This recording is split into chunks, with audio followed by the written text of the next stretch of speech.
Kamu tahu, di sini acara untuk elit bisnis. Jangan sampai kamu salah masuk.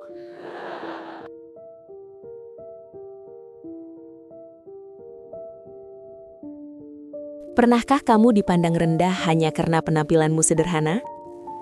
Di dunia yang menilai harga diri dari harga pakaian, satu jas biasa bisa membuat seseorang dianggap tak berharga. Dan di sebuah pesta pernikahan paling mewah tahun itu, seorang pria hampir dihancurkan bukan karena kemiskinan, tetapi karena kesombongan orang-orang di sekitarnya. Apa yang terjadi malam itu bukan sekadar drama sosial. Itu adalah tamparan keras bagi siapapun yang pernah merasa lebih tinggi hanya karena terlihat lebih mahal. Sebelum kisah ini dimulai, mari terus bersama channel ini membagikan kisah penuh makna agar semakin banyak kebaikan didengar. Ballroom hotel itu malam itu tampak seperti istana yang turun dari langit. Lampu kristal menggantung megah, memantulkan cahaya ke seluruh ruangan hingga setiap sudut berkilau seperti berlian. Lantai marmernya mengkilap, memantulkan bayangan para tamu yang datang dengan langkah penuh percaya diri. Musik orkestra mengalun lembut, elegan, seolah menyambut hanya mereka yang pantas berada di sana. Karpet merah membentang dari pintu utama hingga ke tengah ruangan.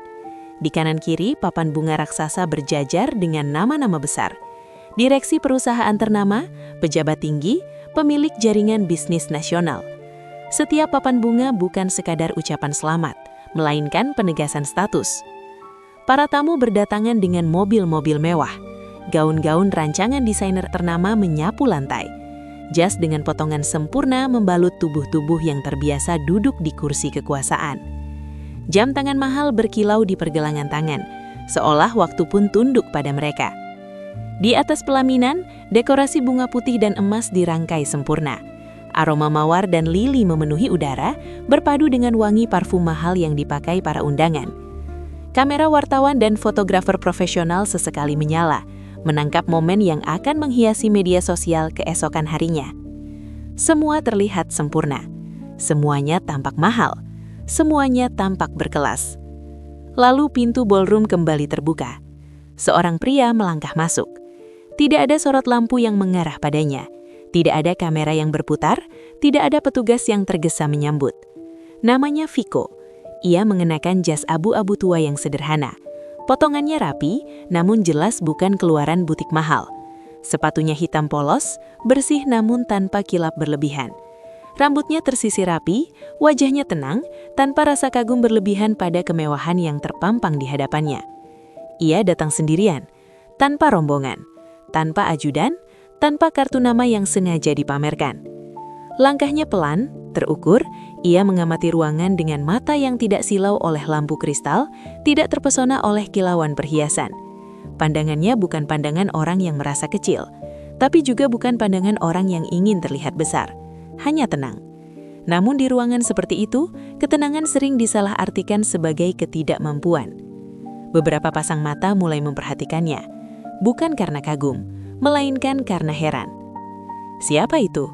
Bisik seorang wanita bergaun merah marun sambil menyesap minuman. Kurang familiar, jawab temannya, mengamati dari atas ke bawah. Tatapan mereka berhenti pada sepatu Viko, lalu pada jam tangannya yang sederhana, lalu pada jasnya yang tidak memiliki logo mencolok. Dan dalam dunia yang terbiasa membaca harga dari penampilan, kesimpulan sering dibuat terlalu cepat. Viko melangkah menuju meja registrasi. Ia menyerahkan undangan dengan sopan. Petugas menerimanya, melihat sekilas lalu mengangguk. "Silahkan Pak." Tak ada masalah. Tapi bisik-bisik kecil mulai tumbuh seperti api yang pelan-pelan mencari bahan bakar. Di sudut ruangan, beberapa pria muda yang sedang tertawa memperhatikan. "Acara ini undangannya ketat kan?" "Iya, katanya cuma keluarga dan relasi bisnis kelas atas." "Lalu, dia siapa?" Pertanyaan itu menggantung di udara. Dan di tengah gemerlap yang menyilaukan, kehadiran Viko yang sederhana mulai terasa seperti noda kecil atas kain sutra mahal. Belum ada yang tahu bahwa malam itu, yang paling sederhana justru akan menjadi yang paling mengguncangkan. Dan pesta yang terlihat sempurna itu, perlahan sedang menuju sebuah kejutan yang tak seorang pun duga. Viko melangkah lebih dalam ke ballroom. Musik tetap mengalun lembut. Gelas-gelas kristal beradu pelan. dan tawa para tamu pecah di berbagai sudut ruangan. Namun di balik kemewahan itu, ada sesuatu yang lebih tajam dari cahaya lampu gantung. Tatapan manusia. Tatapan yang menilai. Tatapan yang mengukur. Tatapan yang dalam hitungan detik memutuskan harga seseorang. Seorang wanita parubaya dengan kalung mutiara besar memperhatikan Viko dari kejauhan. Ia mendekat pada rekannya dan berbisik. Cukup pelan untuk terdengar oleh lingkarannya, namun cukup keras untuk menyentuh telinga yang tidak sengaja mendengar. Sepertinya bukan dari kalangan atas. Relasi jauh mungkin, sahut temannya sambil menyipitkan mata. Atau mungkin salah masuk. Mereka terkekeh kecil. Viko berjalan melewati mereka. Langkahnya tetap tenang, wajahnya tetap datar, tapi telinganya tidak tuli. Setiap bisikan itu terdengar. Setiap nada meremehkan itu terasa. Di meja lain, dua pria muda dengan jas hitam mengkilap sedang membandingkan jam tangan mereka. Salah satunya melirik ke arah Viko. Jamnya biasa sekali. Sepatunya juga, model lama. Berani juga datang ke acara begini. Mereka tertawa tipis. Seolah-olah harga sepatu bisa menentukan nilai manusia. Viko berhenti sejenak di dekat meja minuman. Ia mengambil segelas air putih. Bukan anggur mahal yang ditawarkan pelayan. Tangannya stabil, tidak gemetar, tidak gugup. Namun tatapan itu semakin banyak. Seorang pria berkumis tebal mendekati petugas keamanan dan berbisik sambil menunjuk ke arah Viko. Pastikan tamu itu memang terdaftar. Kecurigaan, bukan karena ia membuat keributan, bukan karena ia berperilaku aneh, hanya karena ia terlihat terlalu sederhana di tengah kemewahan. Petugas keamanan sempat melirik ke arah Viko, lalu melihat daftar di tangannya. Nama itu ada, undangan itu sah, tapi prasangka sudah lebih dulu menyebar. Viko berjalan menuju deretan kursi tamu. Ia duduk di baris yang tidak terlalu depan, tidak terlalu belakang, posisi yang netral, seperti dirinya. Seorang pria di sebelahnya menggeser kursinya sedikit menjauh, nyaris tanpa sadar. Wanita di sisi lain memeriksa tasnya seolah memastikan tidak ada yang hilang. Itu bukan penghinaan yang lantang.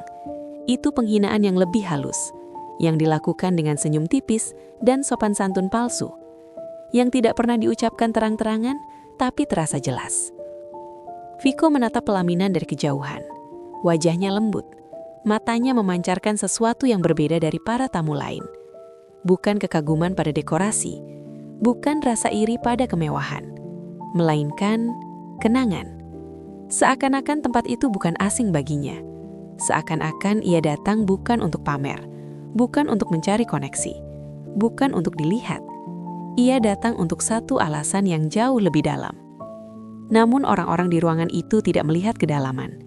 Mereka hanya melihat permukaan. Dan di dunia yang terbiasa menilai dari kemasan, kedalaman sering kalah oleh kilauan. Bisik-bisik terus berputar. Kasihan juga ya. Semoga tidak merasa salah tempat. Pasti tidak nyaman. Padahal yang paling tidak nyaman malam itu bukanlah Viko, melainkan mereka yang merasa terusik hanya karena ada seseorang yang tak sesuai dengan standar visual mereka. Dan tanpa mereka sadari, mereka sedang menulis rasa malu mereka sendiri. Karena malam itu, yang mereka remehkan perlahan akan menjadi pusat dari segalanya. Musik semakin meriah ketika MC mengumumkan sesi ramah tamah. Para tamu berdiri, berbaur, membentuk kelompok-kelompok kecil yang dipenuhi tawa dan percakapan tentang proyek, saham, dan rencana ekspansi bisnis. Viko berdiri perlahan dari kursinya. Ia tidak ingin menarik perhatian. Ia hanya berjalan menuju meja prasmanan, mengambil piring kecil dengan gerakan tenang.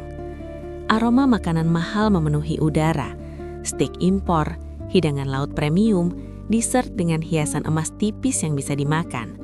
Para tamu sibuk memilih, sebagian bahkan memotret piring mereka sebelum mencicipi. Saat Viko mengambil sedikit makanan secukupnya, seorang pria muda berjas hitam mengkilap berdiri tepat di sampingnya. Rambutnya klimis, jam tangannya berkilau terang ketika terkena cahaya lampu. Pria itu menatap Viko dari atas ke bawah. Lama, terlalu lama untuk sekedar kebetulan. "Mas," ucapnya dengan nada sopan yang dipaksakan, "ini acara private ya?" Viko menoleh perlahan. "Iya." "Undangannya mana?" Nada suaranya berubah, bukan lagi memastikan, tapi menginterogasi. Beberapa orang di sekitar mulai memperhatikan. Percakapan pelan berubah menjadi perhatian diam-diam. Viko meletakkan penjepit makanan, lalu dengan tenang memasukkan tangan ke dalam saku jasnya. Ia mengeluarkan kartu undangan berwarna emas elegan dan menyerahkannya tanpa sepatah kata pun. Pria itu melihat sekilas. "Oh," katanya singkat. Namun bukannya meminta maaf, ia justru tersenyum tipis. "Dari pihak mana ya?" "Pengantin pria," jawab Viko singkat. "Oh, keluarga jauh mungkin." Beberapa tamu di dekatnya ikut tersenyum. Seseorang berbisik, cukup keras untuk terdengar. "Atau mungkin dari vendor." Tawa kecil terdengar lagi. Pria muda itu mengangguk pelan sambil mengembalikan kartu undangan. "Maaf ya mas, soalnya tamu di sini kebanyakan kolega bisnis keluarga besar. Takutnya ada yang salah masuk." Kata kebanyakan ditekan sedikit lebih berat, seolah ingin menegaskan bahwa Viko bukan bagian dari kebanyakan itu. Viko menerima kembali undangannya. Ia tidak membalas senyum itu, tidak juga menunjukkan marah. Ia hanya berkata pelan, "Tidak apa-apa." Jawaban yang sederhana, namun justru membuat pria itu sedikit tidak nyaman. Karena biasanya orang yang diremehkan akan tersinggung, akan membela diri, akan mencoba menjelaskan siapa dirinya. Tapi Viko tidak melakukan itu. Ia justru mengambil segelas air putih dan berdiri di sisi ruangan. Tatapan kini semakin terbuka. Seorang wanita mendekat pada pria muda tadi. "Siapa dia?" "Entahlah, tapi jelas bukan level sini." Kalimat itu diucapkan tanpa ragu, seakan ada kasta tak tertulis yang bisa dibaca hanya dari potongan jas dan kilau sepatu. Tak lama, pria muda itu kembali menghampiri Viko, kali ini dengan dua temannya. "Mas, kerja di bidang apa?" tanyanya. "Macam-macam." "Macam-macam itu apa?" "UMKM." Salah satu temannya menyela dengan senyum menyindir. Beberapa orang di sekitar menahan tawa. Viko menatap mereka satu persatu. Tatapannya tenang, tidak merendah, tidak menantang, hanya melihat. Dan dalam tatapan itu ada sesuatu yang sulit dijelaskan. Bukan rasa takut, bukan rasa minder, melainkan rasa sabar yang dalam. Apapun pekerjaannya, hebat juga bisa masuk ke sini. Jarang-jarang ada yang tampil beda. Kata beda kali ini jelas bermakna meremehkan. Viko mengangguk pelan. Setiap orang memang berbeda. Jawaban itu terdengar biasa, namun entah mengapa membuat salah satu dari mereka terdiam sesaat. Karena dalam kalimat itu tidak ada pembelaan diri, tidak ada usaha membuktikan sesuatu. Hanya fakta sederhana bahwa manusia memang berbeda. Dan berbeda bukan berarti lebih rendah. Tapi malam itu tidak ada yang ingin memahami. Mereka terlalu sibuk merasa lebih tinggi. Dan tanpa mereka sadari, setiap kalimat meremehkan yang mereka ucapkan sedang menggali lubang untuk harga diri mereka sendiri. Karena sebentar lagi, satu momen kecil akan mengubah arah seluruh pesta. Dan pria yang mereka kira tak pantas berdiri di sana akan membuat mereka berharap bisa memutar waktu. Lampu ballroom sedikit diredupkan ketika MC kembali naik ke atas panggung. "Para tamu undangan yang terhormat," suaranya menggema lembut namun tegas. "Sebentar lagi kita akan memasuki sesi foto bersama keluarga dan tamu istimewa." Semua mata otomatis tertuju pada pelaminan. Mempelai pria berdiri gagah dengan jas putih elegan. Di sampingnya mempelai wanita tersenyum anggun. Gaunnya berkilau diterpa cahaya lampu kristal. Para tamu penting mulai bersiap. Beberapa merapikan jas, beberapa memperbaiki riasan. Ada yang berbisik pada pasangan mereka, memastikan posisi berdiri nanti terlihat strategis di kamera. Status.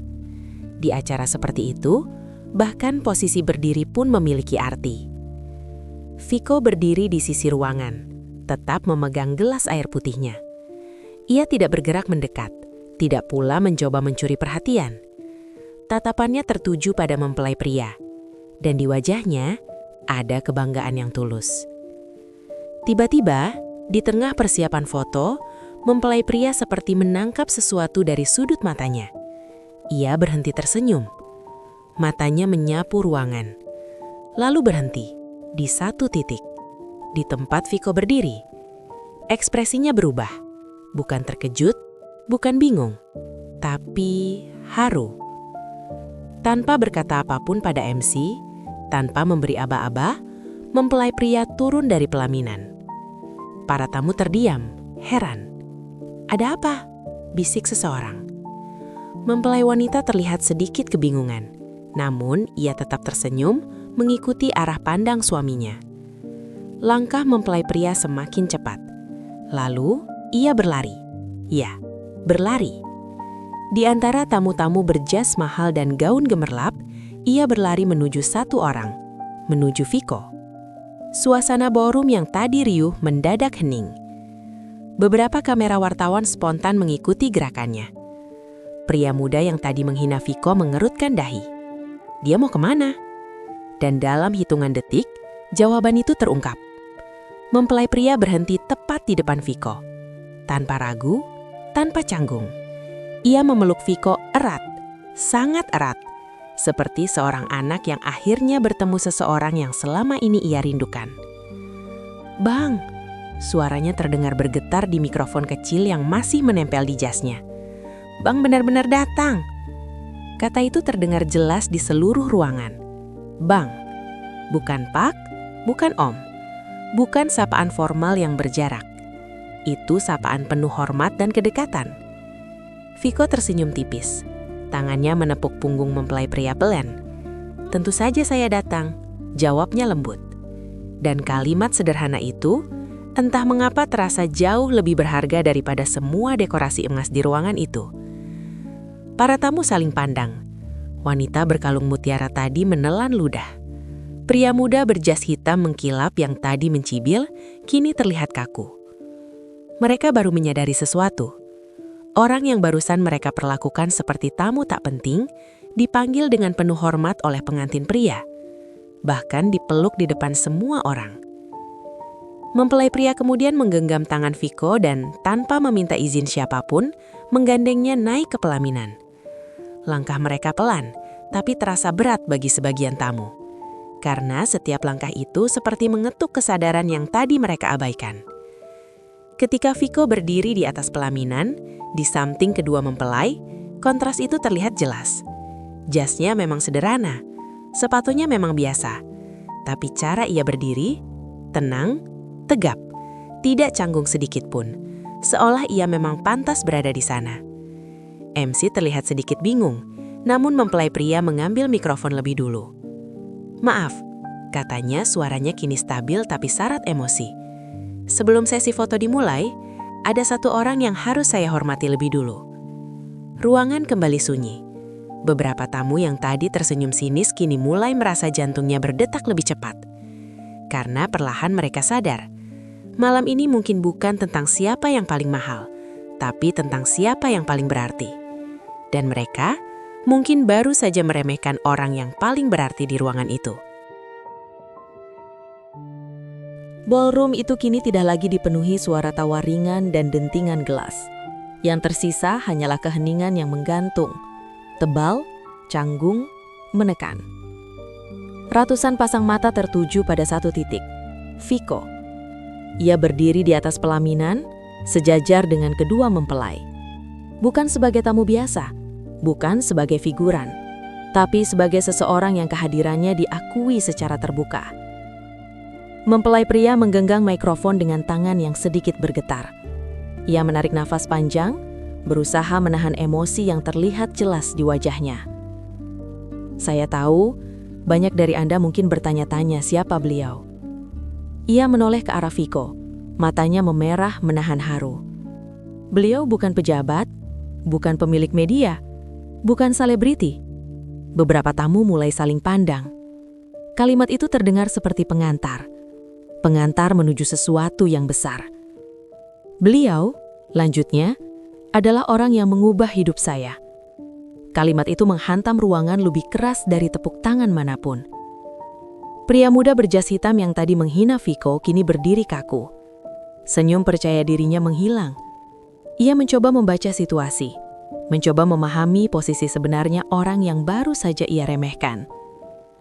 Mempelai pria melanjutkan, "Dulu, saat saya hampir berhenti sekolah karena tidak mampu membayar biaya pendidikan, ketika ayah saya sakit dan ibu saya harus berjualan sampai larut malam, suaranya mulai pecah. Beliau datang." Viko tetap berdiri tenang, tidak tersenyum lebar, tidak pula merentah berlebihan. Ia hanya menatap ke depan, seolah tidak ingin membuat momen itu tentang dirinya. Beliau tidak datang membawa kamera, tidak datang membawa wartawan, tidak pernah meminta namanya disebut. Ruangan mulai berubah suasana. Beberapa wanita terlihat mengusap sudut mata. Beliau hanya bertanya satu hal pada saya. Lanjut mempelai pria, "Kamu mau menyerah atau kamu mau berjuang?" Keheningan kini terasa lebih dalam. Beliau membayar sekolah saya sampai lulus.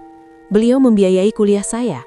Bahkan ketika saya gagal di semester pertama karena tidak kuat tekanan, beliau tidak memarahi saya. Mempelai pria menatap Viko dengan mata penuh hormat. Beliau hanya berkata, "Bangun lagi. Jangan biarkan keadaan menentukan masa depanmu." Kalimat itu menggema, bukan dengan suara keras, tapi dengan makna yang berat. Di sudut ruangan, wanita berkalung mutiara tadi menunduk. Ingatannya kembali pada bisikan yang ia lontarkan beberapa menit lalu. Pria muda yang tadi tertawa kini berasa kerah jasnya terasa sempit. Mempelai pria mengangkat suara sedikit lebih tegas. "Dan malam ini, jika saya berdiri di sini sebagai seorang direktur perusahaan, sebagai menantu keluarga besar ini, sebagai pria yang mampu menikahi wanita luar biasa," ia berhenti sejenak. Itu karena beliau. Satu kalimat, satu pengakuan, namun cukup untuk meruntuhkan seluruh prasangka yang tadi beterbangan di ruangan itu. Mempelai wanita maju selangkah ikut berbicara.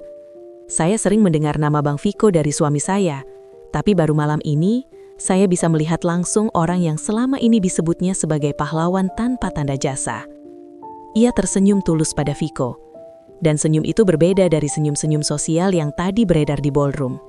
Itu senyum hormat. MC yang tadi kebingungan kini tersenyum penuh makna. Ia sadar, momen ini jauh lebih berharga daripada susunan acara manapun.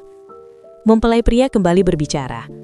"Banyak dari Anda mungkin datang malam ini karena undangan formal, karena relasi bisnis, karena hubungan keluarga." Ia mengangkat kartu undangan yang tadi diberikan Viko. Tapi beliau menerima undangan khusus dari saya. Undangan yang saya kirim sendiri, saya antar sendiri ke rumahnya. Bisik-bisik kembali terdengar. Rumahnya?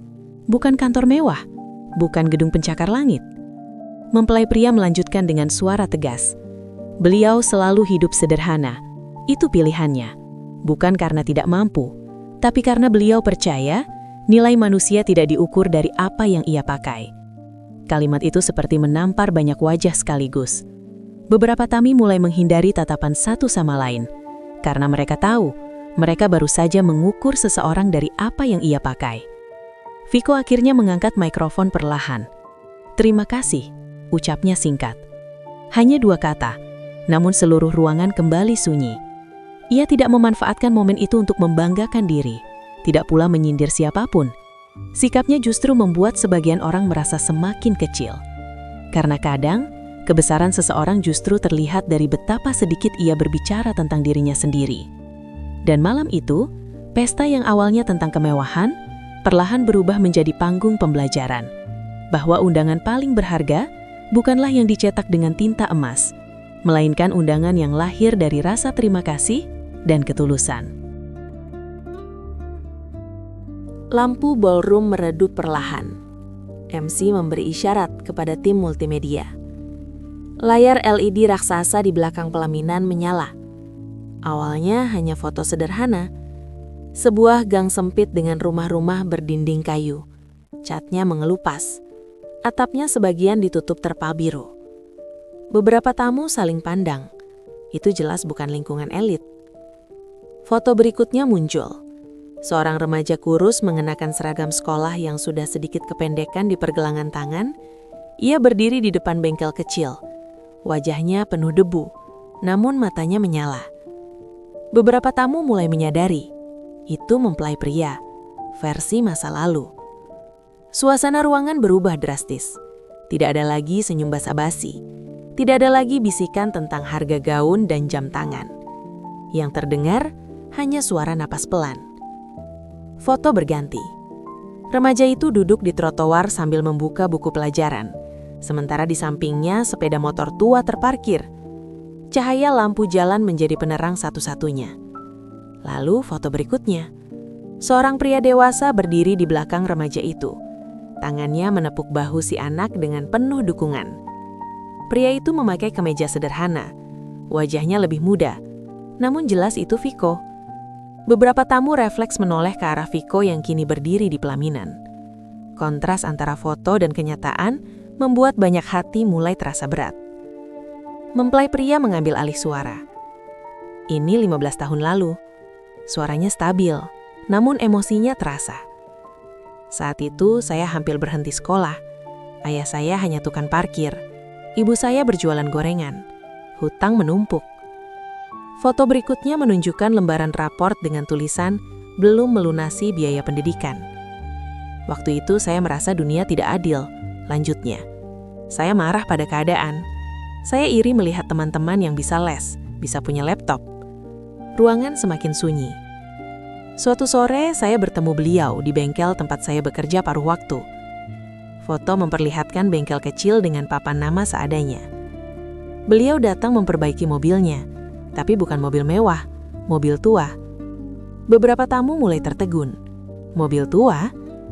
Beliau melihat saya membaca buku di sela-sela kerja. Beliau bertanya, "Kamu suka belajar?" Mempelai pria tersenyum kecil mengingatnya. Saya jawab, "Saya suka, tapi tidak punya biaya." Layar menampilkan foto Viko yang sedang duduk di bangku kayu bengkel berbicara serius dengan remaja itu. Beliau tidak tertawa, tidak meremehkan, tidak juga mengasihani. Suara mempelai pria sedikit bergetar. Beliau hanya berkata, "Kalau saya bantu, kamu janji tidak menyerah?" Beberapa tamu mulai menunduk, karena kalimat itu jauh lebih bernilai daripada semua kontrak bisnis yang pernah mereka tanda tangani. Foto berikutnya memperlihatkan kwitansi pembayaran sekolah, lalu foto wisuda SMA, lalu foto awal kuliah. Di setiap foto, ada satu sosok yang selalu berdiri agak di belakang. Viko, tidak pernah di tengah, tidak pernah di depan kamera, hanya memastikan anak itu tidak jatuh. Beliau bahkan pernah menjual salah satu asetnya untuk membiayai beberapa anak seperti saya. Lanjut mempelai pria. Ruangan mulai dipenuhi bisikan tak percaya. Aset? Beberapa kepala mulai menghubungkan potongan-potongan cerita. Pria sederhana, mobil tua, hidup tanpa kemewahan mencolok.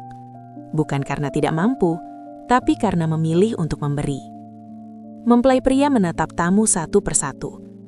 Yang kalian lihat malam ini adalah hasil kerja keras saya, tapi fondasinya dibangun oleh beliau. Layar menampilkan foto terakhir. Foto seorang Viko muda berdiri di depan bangunan sederhana bertuliskan Yayasan Cahaya Masa Depan. Beberapa tamu tersentak sedikit. Nama itu tidak asing. Itu yayasan beasiswa yang selama ini sering muncul di berita sosial. Donaturnya anonim. Pendiri utamanya jarang muncul di media. Dan orang itu berdiri di pelaminan malam ini. Orang yang tadi dianggap tidak level sini. Pria muda berjas hitam kini merasakan panas di wajahnya. Wanita berkalung mutiara menutup mulutnya pelan. Karena mereka baru menyadari satu hal. Mereka hanya melihat jasnya. Mereka hanya melihat sepatunya. Mereka tidak pernah melihat masa lalu yang ia bangun untuk orang lain. Dan malam itu, layar besar tidak hanya menampilkan kenangan. Ia menampilkan kenyataan pahit. Bahwa seringkali, orang yang paling banyak memberi adalah orang yang paling sedikit pamer. Dan orang yang paling sederhana penampilannya bisa jadi adalah fondasi dari kesuksesan banyak orang.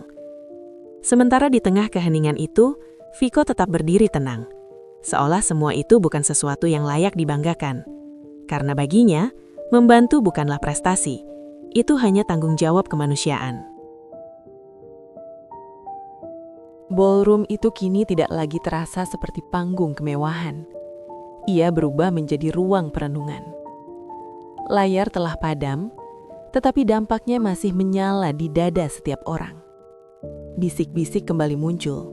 Namun kali ini bukan bernada meremehkan, melainkan penuh tanda tanya. Yayasan Cahaya Masa Depan, itu besar sekali kan? Bukannya itu yang membiayai ribuan mahasiswa tiap tahun? Pendiri utamanya kan anonim. Seorang pria paruh baya yang duduk di barisan depan terlihat memicingkan mata, mencoba mengingat sesuatu. Tunggu, nama pendirinya pernah disebut dalam rapat asosiasi bisnis tahun lalu. Ia menoleh perlahan ke arah pelaminan. Viko, jangan-jangan... Mempelai pria kembali mengangkat mikrofon. Saya tahu, Bang Viko tidak suka disebut-sebut, ucapnya lembut. Tapi malam ini saya tidak bisa diam. Viko tersenyum kecil, seolah ingin menghentikan, namun akhirnya membiarkan. Banyak orang mengenal Yayasan Cahaya Masa Depan. Banyak yang tahu beasiswanya, banyak yang tahu program sosialnya. Tapi tidak banyak yang tahu siapa yang memulainya dari nol. Beberapa tamu kini berdiri sedikit lebih tegak. Beliau memulai yayasan itu dari satu anak. Ia menunjuk dirinya sendiri. Saya. Ruangan kembali sunyi. Dari satu anak menjadi 5. Dari 5 menjadi 20. Hingga hari ini, lebih dari 3.000 anak sudah lulus kuliah karena yayasan itu. Beberapa tamu spontan bertepuk tangan pelan. Tepuk tangan yang bukan formalitas, tapi lahir dari rasa hormat yang mulai tumbuh. Pria muda berjas hitam yang tadi menghina Viko kini merasakan sesuatu yang lebih berat dari sekedar malu. Ia pernah melamar kerja di salah satu perusahaan yang mensponsori yayasan itu. Ia tahu betul betapa besar dampaknya. Dan orang yang ia sindir barusan adalah otak di baliknya. Seorang wanita di sudut ruangan tiba-tiba berbisik pada suaminya. Bukankah tahun lalu perusahaan kita menyumbang ke yayasan itu? Suaminya mengangguk pelan. Dan kita tidak pernah tahu siapa pendirinya. Sementara itu, mempelai pria belum selesai. Bang Viko selalu berkata satu hal pada saya. Katanya, kalau kamu sudah berhasil nanti, jangan bangun tembok, bangunlah jembatan. Kalimat itu membuat banyak kepala tertunduk, karena di ruangan itu, sebagian besar orang terbiasa membangun tembok. Tembok status, tembok kelas sosial, tembok eksklusivitas. Dan malam itu, seorang pria berjas sederhana berdiri sebagai simbol jembatan. Namun kejutan belum selesai. Seorang pria tua yang sejak tadi duduk di barisan VIP perlahan berdiri. Wajahnya tegas, sorot matanya tajam. Ia adalah ayah dari mempelai wanita, seorang konglomerat ternama yang namanya sering menghiasi majalah bisnis. Ruangan spontan memberi jalan ketika ia melangkah maju. Ia naik ke pelaminan. Semua menahan nafas. Pria itu berdiri di samping Viko. Lalu tanpa ragu, ia sedikit menundukkan kepala. Kalau bukan karena beliau, perusahaan kami tidak akan berkembang secepat ini. Bisik-bisik berubah menjadi desahan tak percaya. Investor? Beberapa tamu mulai menghubungkan potongan-potongan lain. Mobil tua, hidup sederhana, donatur anonim. Bukan karena tidak punya, tapi karena tidak ingin menunjukkan. Pria tua itu melanjutkan. Beliau selalu menolak namanya dicantumkan sebagai pemilik saham mayoritas. Kini ruangan benar-benar membeku. Saham mayoritas. Artinya, Viko bukan hanya seorang dermawan. Ia adalah salah satu pemilik terbesar perusahaan keluarga yang menggelar pesta termewah malam itu. Dan mereka baru saja memperlakukannya seperti tamu tak pantas. Pria muda berjas hitam itu menunduk dalam, tangannya gemetar kecil. Untuk pertama kalinya malam itu, ia merasa benar-benar kecil, bukan karena miskin, tapi karena sempit. Karena malam itu satu persatu topeng persepsi runtuh, dan nama yang selama ini tersembunyi di balik kebaikan, kini berdiri terang di atas pelaminan, tanpa perlu pamer, tanpa perlu membalas hinaan. Karena kadang, kebenaran tidak perlu berteriak, ia hanya perlu muncul pada waktunya. Dan ketika ia muncul, yang paling keras suaranya adalah rasa malu di hati mereka yang pernah meremehkan. Jika sebelumnya ruangan itu hanya sunyi, kali ini ia benar-benar lumpuh. Tidak ada dentingan gelas, tidak ada gesekan kursi, bahkan napas terasa tertahan. Fakta bahwa Viko adalah pendiri yayasan besar sudah cukup mengguncang. Fakta bahwa ia investor utama perusahaan keluarga mempelai wanita sudah cukup membuat lutut sebagian orang terasa lemas. Namun malam itu belum selesai. Ayah mempelai wanita masih berdiri di samping Viko. Tatapannya menyapu seluruh ruangan, tajam, tegas, berwibawa. "Saya ingin menambahkan satu hal," ucapnya. Nada suaranya bukan nada basa-basi. 10 tahun lalu, ketika perusahaan kami hampir bangkrut karena salah investasi, banyak rekan bisnis menjauh. Beberapa tamu di barisan depan mulai terlihat gelisah. Sebagian dari mereka mungkin termasuk yang menjauh saat itu. Bank menolak memberi pinjaman tambahan, investor menarik diri. Ia berhenti sejenak. Hanya satu orang yang datang tanpa kamera, tanpa syarat yang menjerat, tanpa mengambil kesempatan dalam kesempitan. Ia menoleh ke arah Viko. Beliau, suara itu menggema. Beliau menyuntikkan dana besar untuk menyelamatkan ribuan karyawan kami dari PHK. Sekarang bukan hanya bisik-bisik, terdengar desahan panjang, nyaris seperti ombak kecil yang pecah bersamaan. Karena semua orang di ruangan itu tahu angka yang dimaksud. Dana besar itu bukan ratusan juta, bukan miliaran kecil. Itu angka yang hanya bisa dijangkau oleh orang-orang dengan kekuatan finansial luar biasa. Ayah mempelai wanita melanjutkan dengan suara lebih dalam. "Dan tahukah Anda apa syarat beliau?" Ruangan menunggu.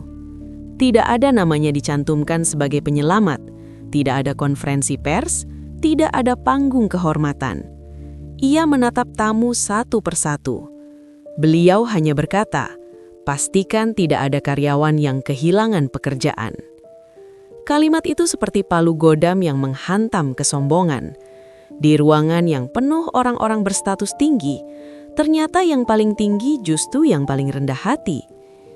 Pria muda berjas hitam kini benar-benar pucat. Ingatannya berputar cepat. Ia pernah bekerja sebagai manajer junior di perusahaan itu.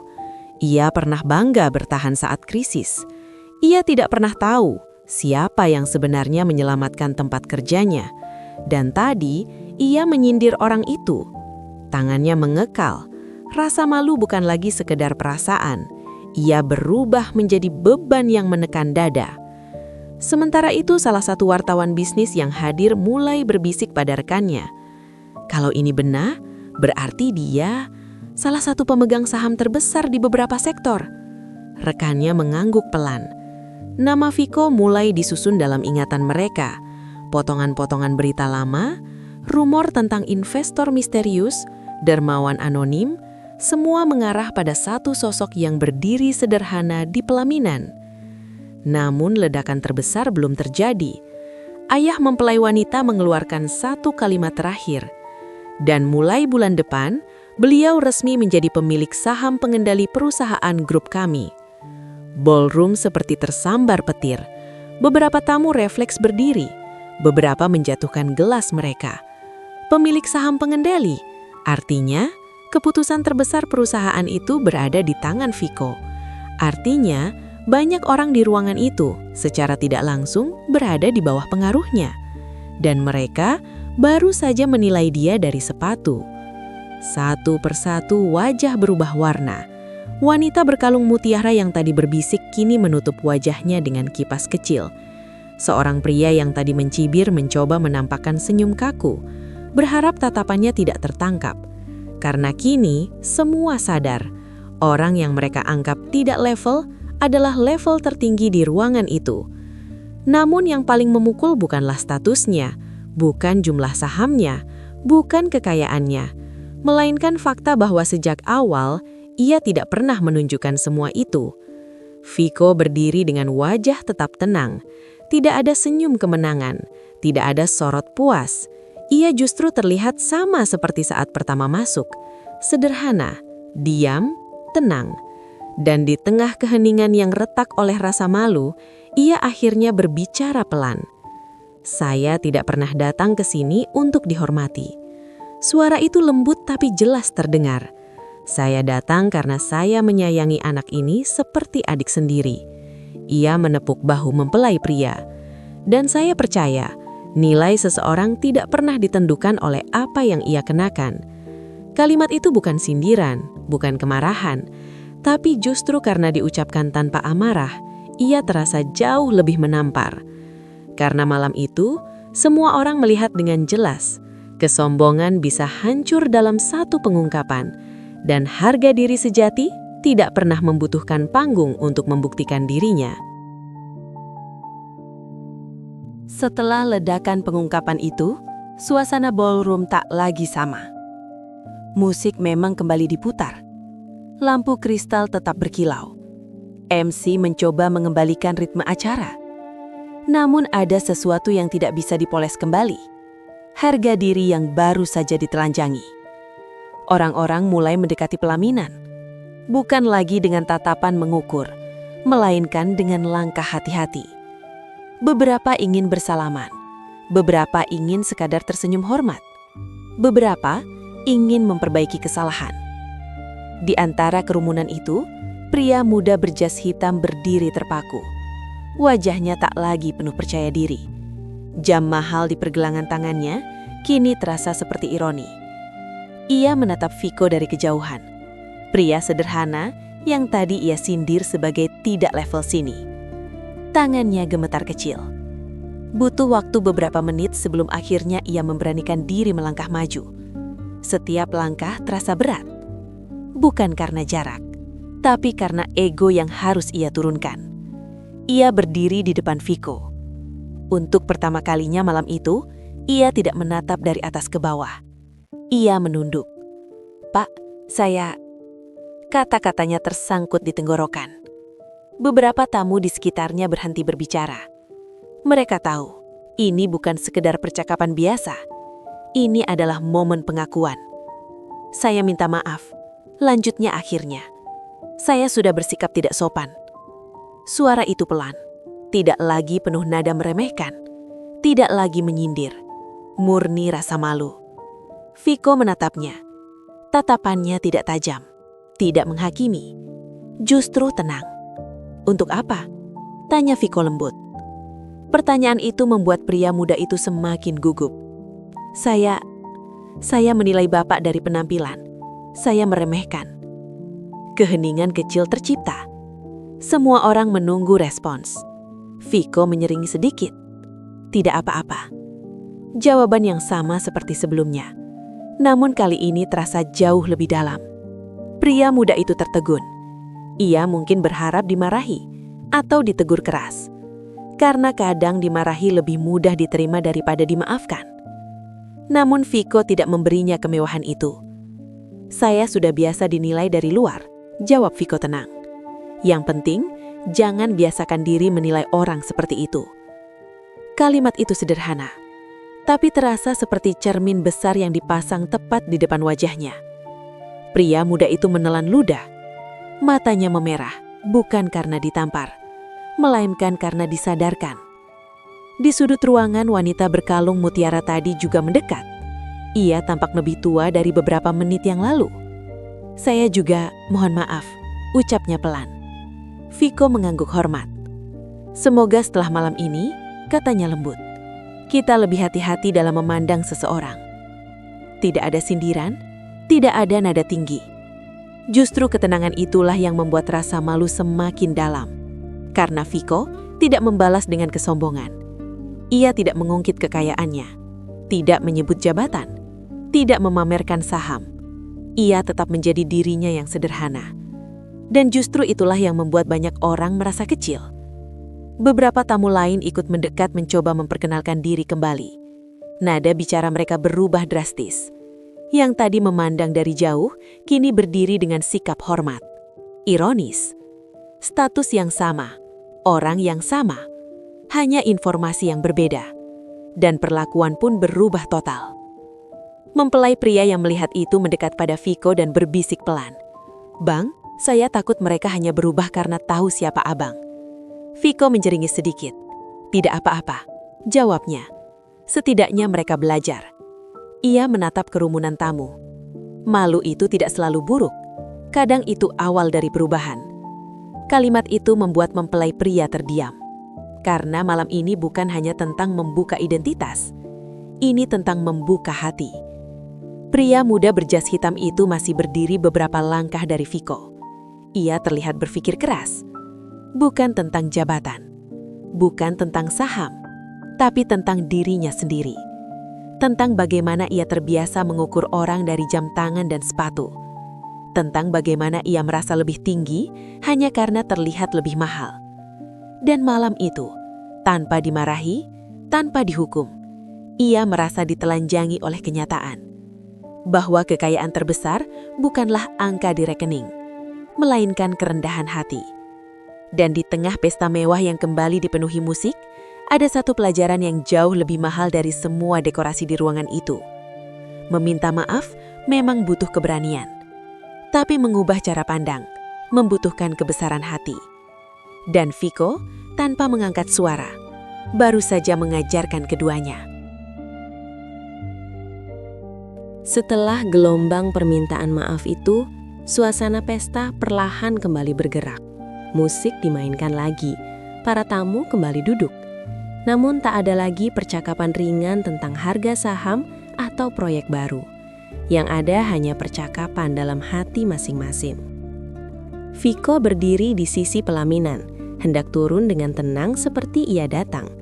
Namun mempelai pria kembali menahan tangannya. "Bang, satu hal lagi," ucapnya pelan. Ia menyerahkan mikrofon. Awalnya Viko menggeleng kecil. Ia bukan tipe orang yang menikmati sorotan. Namun seluruh ruangan kini menatapnya. Bukan dengan sinis, bukan dengan meremehkan, tetapi dengan rasa ingin mendengar. Akhirnya ia menerima mikrofon itu. Ballroom kembali sunyi. Ia tidak langsung berbicara. Ia memandang ruangan itu perlahan.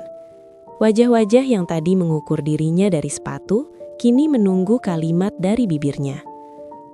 "Saya sebenarnya tidak nyaman berdiri di sini," katanya tenang. Suara itu tidak keras, tidak dramatis, namun setiap kata terasa jelas. "Saya datang malam ini hanya sebagai tamu, sebagai seseorang yang bahagia melihat adik saya menikah." Ia menoleh pada mempelai pria dan tersenyum hangat. Tapi mungkin Tuhan memang ingin malam ini menjadi pelajaran, bukan hanya untuk satu orang. Beberapa tamu menelan ludah. Viko melanjutkan, "Saya sering datang ke banyak tempat dengan pakaian seperti ini." Ia menarik sedikit ujung jasnya yang sederhana. "Dan saya sering diperlakukan berbeda. Kadang dianggap tidak penting, kadang diabaikan, kadang bahkan tidak dilayani dengan baik." Suasana makin hening. Tapi saya tidak pernah marah. Ia berhenti sejenak. Karena saya tahu, cara orang memperlakukan saya bukan cerminan nilai saya, itu cerminan cara pandang mereka. Kalimat itu seperti angin yang membuka tirai kesadaran. Beberapa orang menunduk. "Saya pernah miskin," lanjutnya pelan. "Sangat miskin. Saya pernah tidak punya uang untuk makan 2 kali sehari. Kini ruangan benar-benar diam. Saya tahu rasanya dipandang rendah. Saya tahu rasanya duduk di sudut ruangan dan merasa tidak terlihat." Ia mengangkat pandangannya. "Karena itu, ketika Tuhan memberi saya lebih, saya berjanji satu hal pada diri saya sendiri." Ia menarik napas panjang. "Saya tidak akan pernah membuat orang lain merasa kecil." Kalimat itu menggantung di udara. Tidak ada nada menyindir, tidak ada amarah. Justru karena diucapkan dengan damai, ia terasa lebih menghantam. Viko melanjutkan, "Harta bisa hilang, jabatan bisa berganti, perusahaan bisa bangkrut." Beberapa pengusaha di ruangan itu mendengarkan dengan wajah serius. Tapi cara kita memperlakukan manusia lain, itu yang akan selalu melekat pada nama kita. Ia menurunkan mikrofon sedikit, lalu menambahkan satu kalimat terakhir. "Kalau malam ini ada yang merasa malu, jangan simpan sebagai luka. Simpan sebagai pengingat bahwa mungkin di hadapan kita berikutnya berdiri seseorang yang sedang berjuang lebih keras dari yang kita tahu." Sunyi. Lalu tepuk tangan terdengar. Awalnya pelan, lalu semakin kuat. Namun bukan tepuk tangan gemerlap seperti menyambut selebriti. Itu tepuk tangan yang lahir dari rasa tersentuh. Pria muda berjas hitam menepuk tangannya paling lama. Matanya masih sedikit merah. Ia tahu malam ini akan ia ingat seumur hidup. Wanita berkalung mutiara menatap Viko dengan ekspresi berbeda. Bukan lagi menilai, melainkan menghormati. Ayah mempelai wanita berdiri dan mengangguk dalam. Ia yang terbiasa memberi pidato bisnis penuh strategi dan angka, tahu bahwa pidato singkat ini jauh lebih kuat daripada presentasi manapun. Viko mengembalikan mikrofon. Tidak ada gaya kemenangan, tidak ada sikap merasa benar. Ia hanya turun dari pelaminan dan kembali berdiri di posisi semula, sebagai tamu biasa. Namun kini, tak satupun orang di ruangan itu melihatnya sebagai biasa. Karena malam itu, semua menyadari sesuatu yang sering mereka lupakan. Yang membuat seseorang tinggi bukan hartanya, bukan sahamnya, bukan relasinya, melainkan kemampuannya untuk tetap rendah hati ketika ia memiliki semua alasan untuk menjadi sombong. Dan di bawah lampu kristal yang masih berkilau itu, satu kebenaran berdiri tegak. Kesederhanaan yang tulus selalu lebih mahal daripada kemewahan yang dipamerkan. Malam itu, pesta tetap berakhir dengan tawa dan foto-foto indah. Namun, tidak semua orang pulang dengan hati yang sama seperti saat mereka datang. Ada yang pulang dengan rasa malu, ada yang pulang dengan hati yang tercerahkan, dan ada yang pulang dengan tekad untuk berubah. Karena pada akhirnya, yang membuat seseorang terlihat kecil bukanlah pakaiannya, tapi kesombongannya. Dan yang membuat seseorang terlihat besar bukanlah hartanya, tapi kerendahan hatinya. Kita hidup di zaman di mana harga sering lebih diperhatikan daripada nilai, di mana merek lebih dipercaya daripada karakter, di mana penampilan lebih cepat dinilai daripada perjuangan. Padahal bisa jadi orang yang duduk diam di sudut ruangan adalah alasan banyak orang bisa berdiri di panggung. Maka sebelum kita meremehkan, ingatlah, kita tidak pernah tahu luka apa yang pernah ia lalui, pengorbanan apa yang pernah ia sembunyikan, dan kebaikan apa yang ia lakukan tanpa sorokan. Semoga kita dijauhkan dari hati yang mudah menghakimi. Semoga kita diberi kelapangan untuk melihat manusia dengan hati, bukan hanya mata. Semoga Allah melembutkan tutur kata kita, menundukkan ego kita, dan menjadikan kita pribadi yang menghargai sesama tanpa syarat. Allahumma sholli ala Sayyidina Muhammad wa ala ali Sayyidina Muhammad.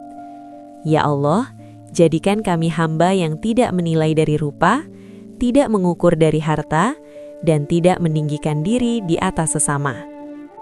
Terima kasih telah menyimak kisah ini hingga akhir. Jika kisah ini menyentuh hati Anda, mari bersama terus membagikan kisah ini, agar semakin banyak kebaikan dapat tersampaikan. Karena mungkin satu kisah bisa menyadarkan satu hati, dan satu hati yang sadar bisa mengubah banyak kehidupan.